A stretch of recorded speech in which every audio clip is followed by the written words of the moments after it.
before they start talking. But what we do is they share what they're doing, and then we ask questions. And then if there are any announcements that we need to do at the end, we'll have those announcements at the end. So I will open the floor for Deb to introduce Open Heartland and share with us what they do. Deb, you're welcome. Thank you, Sunday, very much. So Elizabeth and I are going to share this time to tell you what we're doing with Open Heartland. And just to give you a little background on what Open Heartland is, we started Open Heartland. I actually was a director at the Iowa Children's Museum for years and years and years, like 21 years.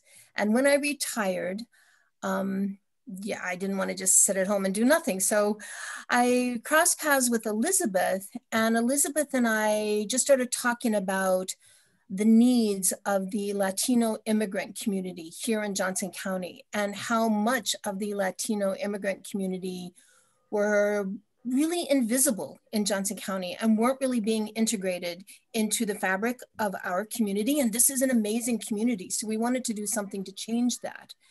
We started out in 2019, just doing play dates in 5 of the most vulnerable mobile home communities in our area: Forest View, Breckenridge, Regency, Hilltop, and Coles. And our goal really was to build relationships, because by building relationships, we felt we would build trust, and that's how we would find out what were the best avenues and the best ways to support families. So things were going great. We had lots of play dates. We met a lot of families. When school started in 2019, we did a backpack school supply drive. And we know the schools provide all of those materials, and that's great. But we wanted to make sure that these kiddos growing up in the Latino families in these mobile home communities, they started school on day one on a level playing field, just like every other kid who starts school. They had their backpack, their school supplies, they were ready to go. Then winter came, we did some winter gear drives, supplied coats to people. We worked with some of the local community food banks. We did the South District Thanksgiving event. So really our goal was just to build relationships. And then when COVID hit, everything changed. When COVID hit, we realized that the families that we had gotten to know, these immigrant families, primarily from Central America and Mexico, were having huge problems, with food insecurity, housing insecurity. We were dealing with that. We were helping them by helping provide food, some rent subsidies, resources for the kids. And then school went online. So we know that if any of you are parents, which I think probably a lot of you are, I know some of you, we know that every parent's dream, no matter who you are, no matter where you come from, no matter what you have, every parent's dream is that their child grows up to be healthy, happy, and successful. And that's key for every parent. We're all the same in that. And we also know, because there's a ton of research out there, that when parents are involved, kids don't only succeed, they thrive, they really shine. And so we started we're calling it a learning list, a nido de aprendizaje. And we wanted this nest to provide a special space for these kids and these families that we've been working with, where they could come and do online school. Because so many of the families that we knew had chosen to do online. Maybe a few families are doing hybrid. We wanted to provide the internet access that was dependable, because thanks to the school district gave all the families, they're called hotspots, but in a lot of the locations, they just don't work, or they're just not strong enough, or more than a couple kids get online and they're not dependable.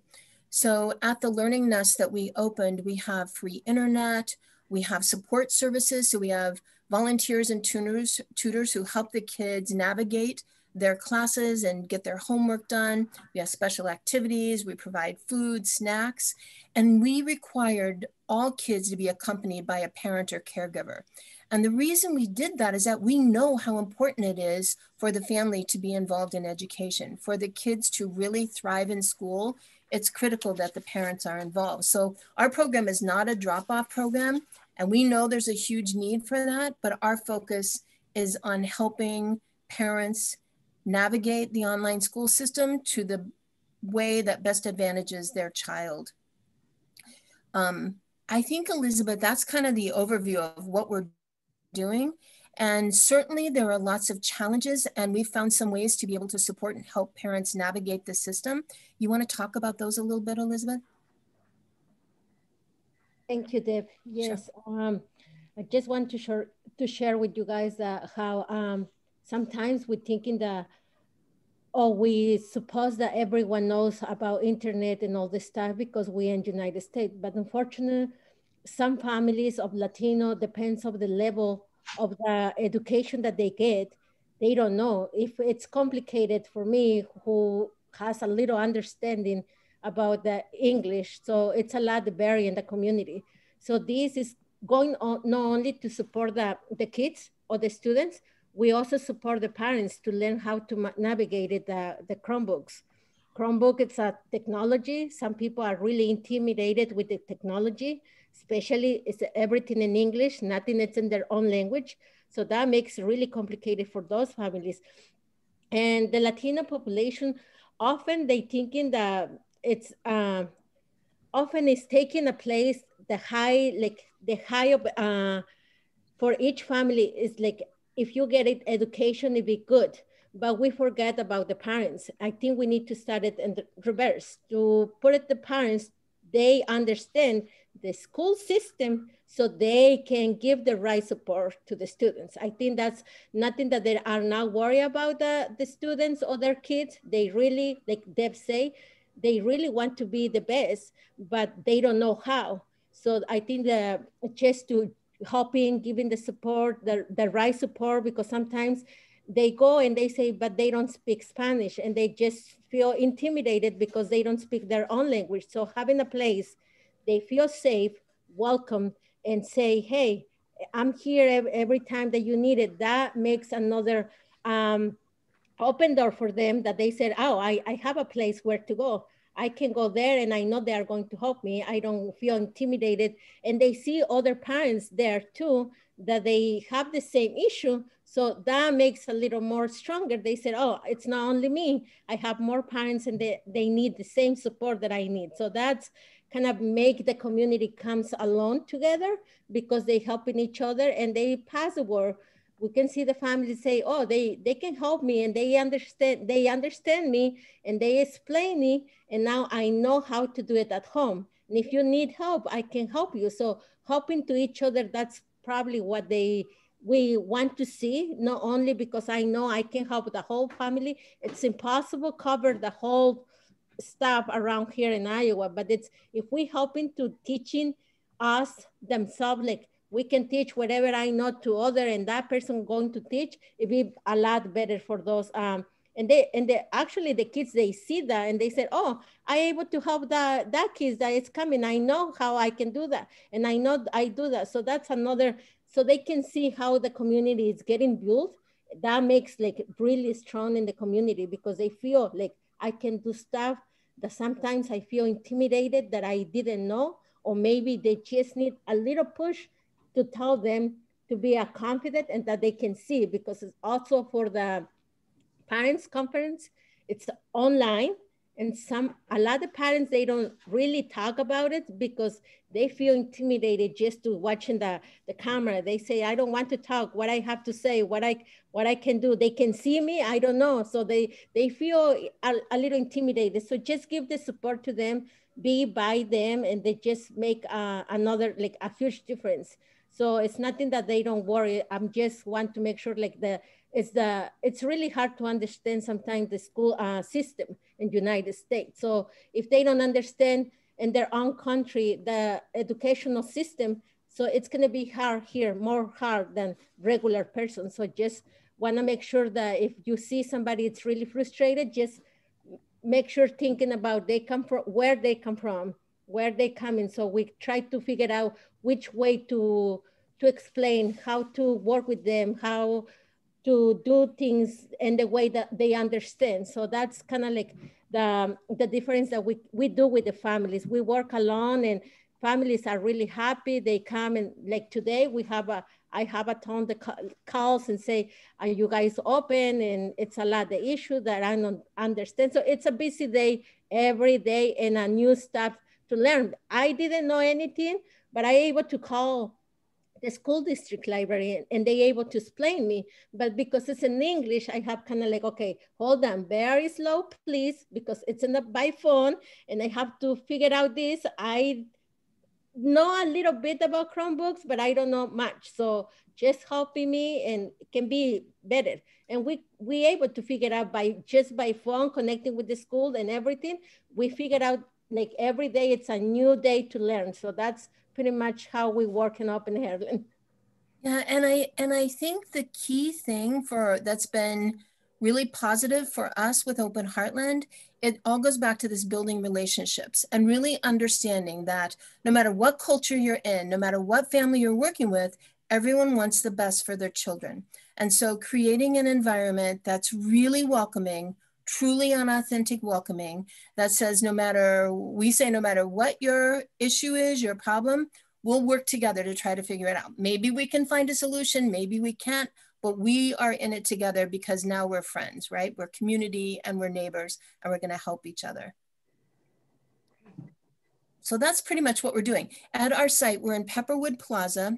We have donated space that allows us to take like 20 to 22, 24 kiddos every day. And we generally have 16 to 20 kids and their family and their parents or caregiver in the space with us.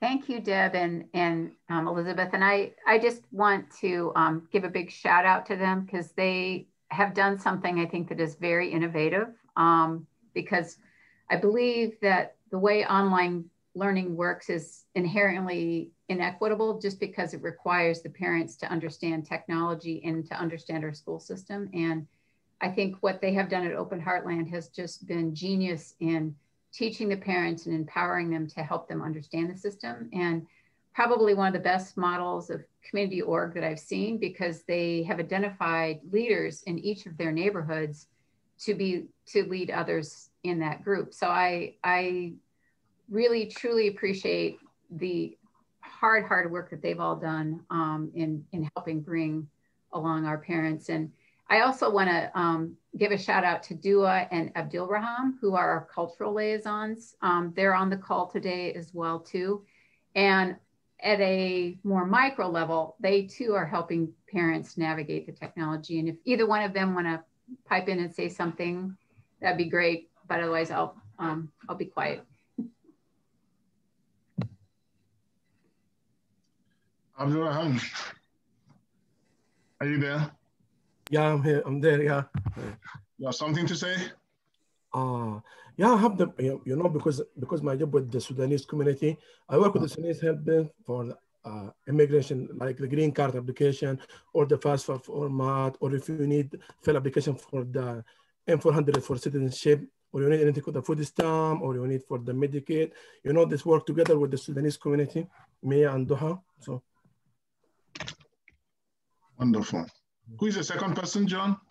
Dua Mustafa. Hi, I have a question, please. Is the Open Heartland just for the Latino people or for the anyone? We actually, since we have a limited space, we started off the fall semester collaborating with neighborhood centers of Johnson County. And neighborhood centers were, I don't know, Elizabeth, I think we had 5, 6, 7 kids from neighborhood centers that were housed in our NEST program all fall semester, but they've now left us. And so we are primarily, we are primarily serving families from these Latino mobile home communities. That's not to say if there were families out there in the school district who were able to bring their kids and stay with their kids. If we have space, we're open to anyone. Okay. And everyone. Yeah. Thank you. Mm-hmm. Are you guys volunteer driven, or where do you get your funding? Oh, well, that's a really good question. So we never really planned any of this. Open Heartland, you know, like I said in the beginning, we just wanted to do some play dates with the kids. And then, you know, you find yourself in a situation where families really need help. I mean, they just need help to survive. And you all know, as an immigrant here to this community, it is so difficult. Every day is filled with so many challenges. So it's primarily volunteer driven, like 90%, I would say. We were able to get a little bit of county funding to help pay a little bit of staffing. I think we have enough for about 20 hours a week. And that staffing helps with some tutoring and just keeping the facility cleaned and sanitized. But primarily it's all volunteer driven. That's phenomenal. But we also, when somebody asks about funding, we do solicit donations because we do buy food. We buy bulk food, rice and beans, masteca flour, sugar, oil. And then we do help a little bit with rent subsidies. We don't have too much money to do that, but we have a little teeny bit. And then we work a lot with Houses to Homes. If you all are familiar with Houses to Homes has been an amazing partner for us to help families get some of the things they need for just their daily living. But raising money is not our primary thing. Doing the work is the primary thing. Is your email in the chat box? I will put it in there. I'll put mine and Elizabeth's both.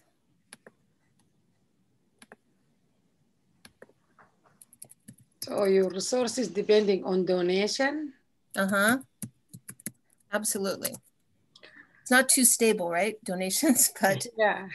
You know, because the need for our work increased so dramatically because of COVID, we don't really know what is going to be in the future for Open Heartland once COVID ends. Our future may look very different, but I know, and I think I speak for Elizabeth and I both, that we're very devoted to making sure that the Latino immigrant community continues to build relationships and continues to be fully integrated and valued in this community.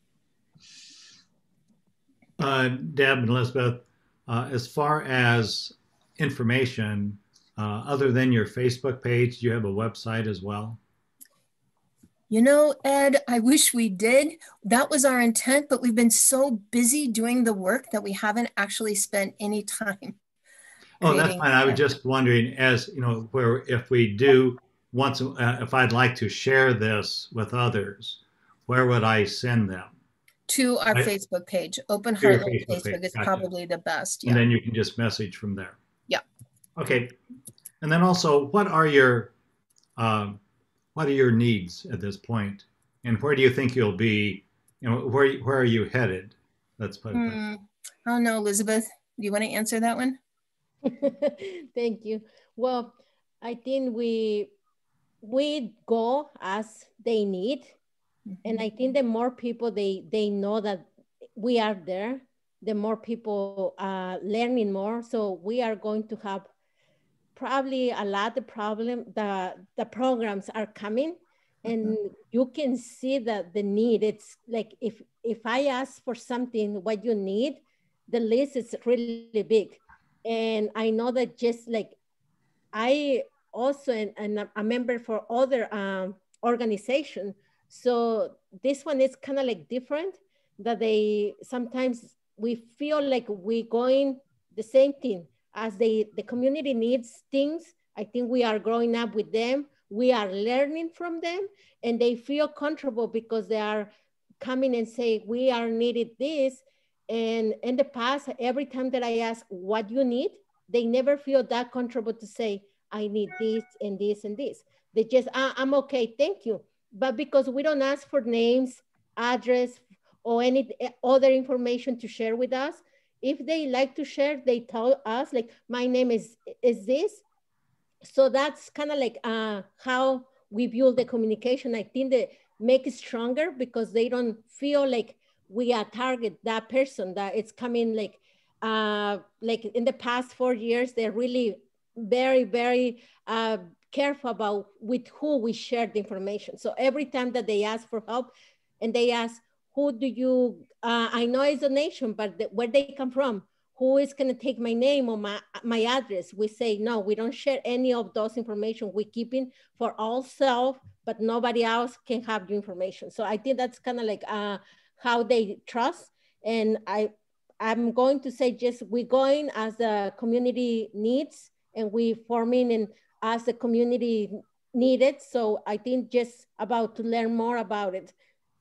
You know, and as Joan and Elizabeth both mentioned, we formed a leadership team because we don't want to be one of those nonprofits who says, oh, here's what you need. We know what you need. How can we know? Because nobody's in the same exact situation. And so this leadership team, they are the ones who said, here are our greatest needs. And we represent everyone living in our mobile home communities. One of their needs was health support.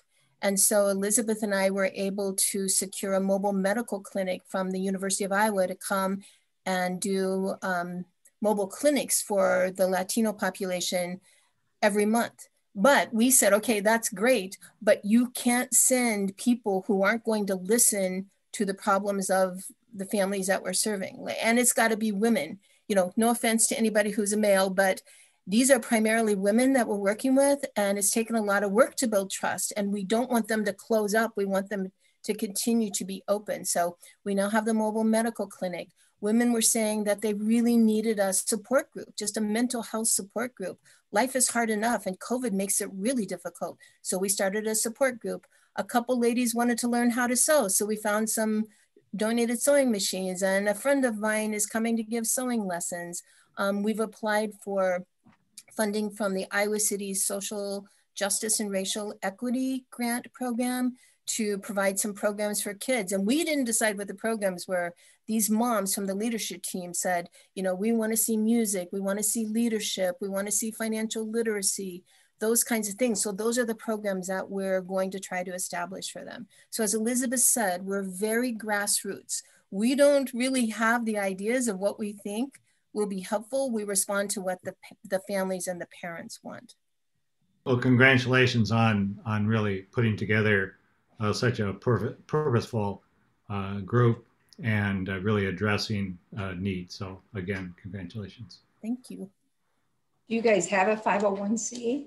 We do. So we didn't start that way because we didn't really think we needed it, because remember, we were only going to play with the kids. Yeah. But yeah, now we do have a 501c3. Okay. Because there are, yeah, I heard with grants, because there's so many grants available, I can't imagine you wouldn't be available for some grants. I mean, I know that people have questions, but I want to say, Deb and Elizabeth, I think, like John said, this is a model for community engagement that I think we really need to copy and work with, because you know, I'm glad that COVID and online teaching has brought these issues up, but I think that the issue of education generally and the disparity in access is something that is very critical in the immigrant and refugee community. So I mean, you were talking about the future. I think the future for this organization is great, even if there's no more online teaching, because there's a lot to do to bridge the gap in terms of the disparity in education. So you're going to have so many things to do. The interesting thing is you have a structure, even though you seem to think the structure is not solid, but I think this is a very solid structure, because you said it's grassroots. You meet the people, you develop confidence with the people, and I think that is really what we need. In fact, I was going to ask Abdelrahim, because if you're doing this for this community, we cannot expect you to expand to all the communities. It's going to be a lot of work for your group. But if it is possible for you to train other people from different communities who would also be able to do this, because like I said, this is not a model that we can say COVID is gone, therefore, no, it's a model that we really can develop and work on it and help these kids. We're looking into the future of young children who do not have the privileges that some of us have, and the need for us to develop them, but also have an organized community effort. So honestly speaking, I would like you to think very seriously about that. And in case some people would want to learn from your experiences and organize the same thing for some of their communities, because I think what is important is the fact that you're able to reach into the communities and build confidence. And sometimes when an unknown person comes in, it's difficult to get information. But when somebody who is familiar is there, who is able to build that confidence, we're able to reach out to the people who actually have the need. I'm really blown away by the efforts you have made, and this is amazing. But yeah, tell me, how can we expand this?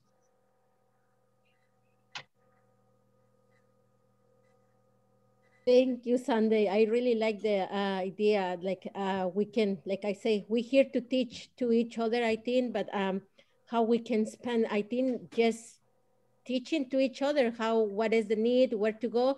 And I think that's bring me to my mind that that make feel that refugees or immigrants, they are welcome in this community. That's what it is, basically. That's like, if you open to ask and you open to learn, there are feel very, very, very like welcoming and warmness in this community. And I think that's what it is. Iowa City, I have like, as immigrant myself, I that's the way I feel, like this is amazing.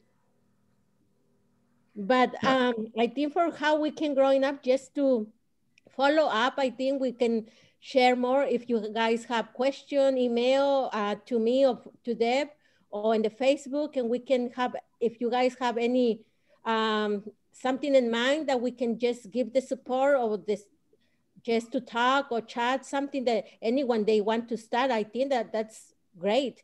Something that it doesn't have to be Latino.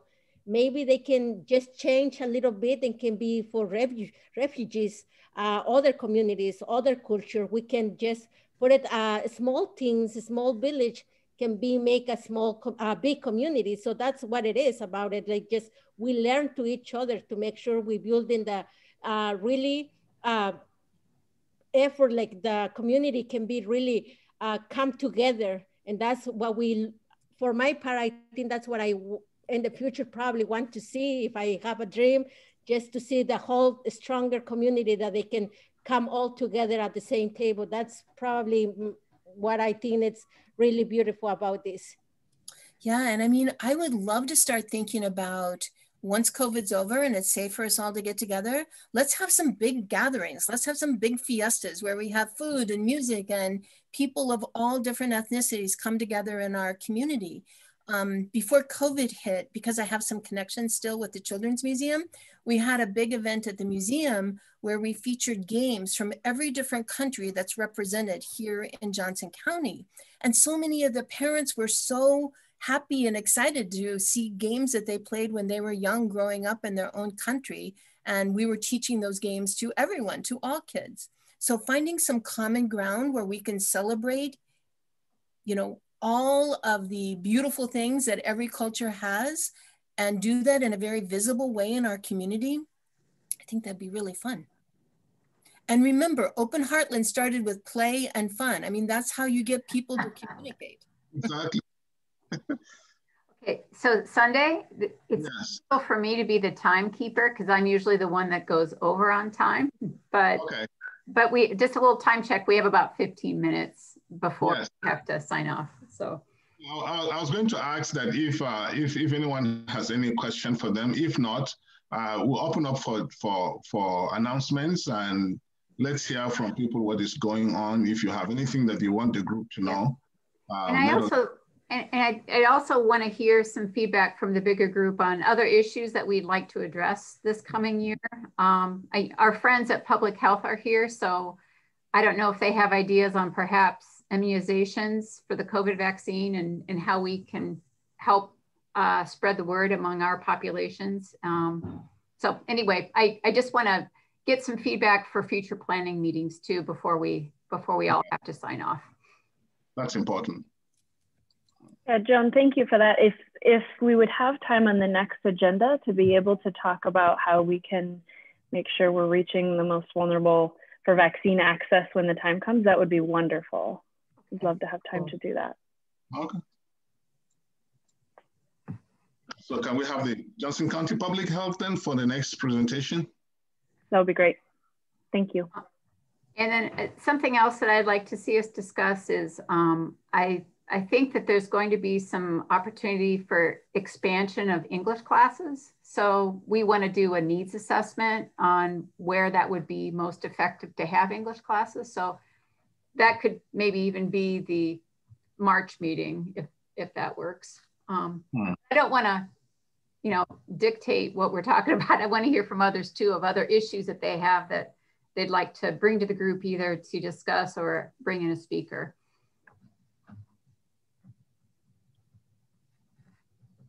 I just want to respond to what Elizabeth and Deb presented. It's very emotional for me, and I'm excited to hear that with Open Heartland, you started with play dates because, and especially you also used the word unseen, and which it resonates with me. So you're tackling inequity head on, and at the point where it starts. Because when I arrived in this country as an immigrant way back in 2002, I was trying, as an educator, I was trying to understand how minority inequity starts. And with research, I came to realize the stakes are stacked very unequally and inequitably for those, you give an example of an unseen group. And I realized it starts right at that point where you're starting to handle it, trying very much to level the playing field. And it's exciting to see that a lot of people see it. And even right now, you sit at a safe place and at a table with allies and partners. And somebody already talked about expansion, because we all know, especially right now, we need it even more than ever. So mine is just to say thank you, and I'm excited with that part and where you have started it. And we know at this table, we come together and we hold each other and work with each other. I probably know maybe one word or two of Spanish, but you know that doesn't matter in supporting you. Just like you don't speak my Gikuyu, my Kiswahili, or my British, Kenyan English, or whatever I think is English, but I know everyone here, we support each other, and I am excited. And I will stop there because, you know, I earn my living by talking. So I will stop there and just say, I'm excited with that, what you've actually said, and kind of, especially when you say it unseen, it's kind of, oh my God, it is true. And you said it, and we've looked at ourselves in the mirror.